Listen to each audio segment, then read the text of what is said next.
கர்த்தருடைய நாமத்துக்கு ஸ்தோத்திரம் உண்டாவதாக.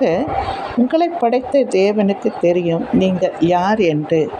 விலையேற பொக்கிஷம் நீங்கள். உலகத்துக்கு நீங்கள் யார் என்று நிரூபிக்க வேண்டிய அவசியம் இல்லை.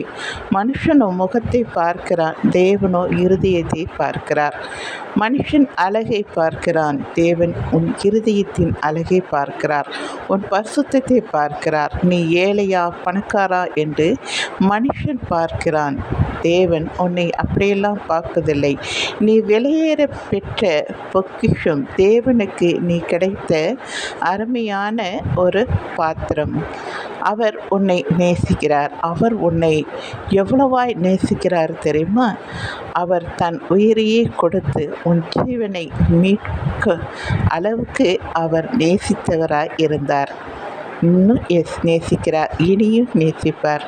நீங்கள் ஒன்றுக்கும் கவலைப்படாமல், என்னை எல்லாரும் ஒதுக்குகிறார்கள், என்னை யாரும் புரிந்து கொள்ளவில்லை என்று நீங்கள் கவலைப்பட வேண்டாம். என் தேவன் என்னை பற்றி நல்லாக புரிந்திருக்கிறார்.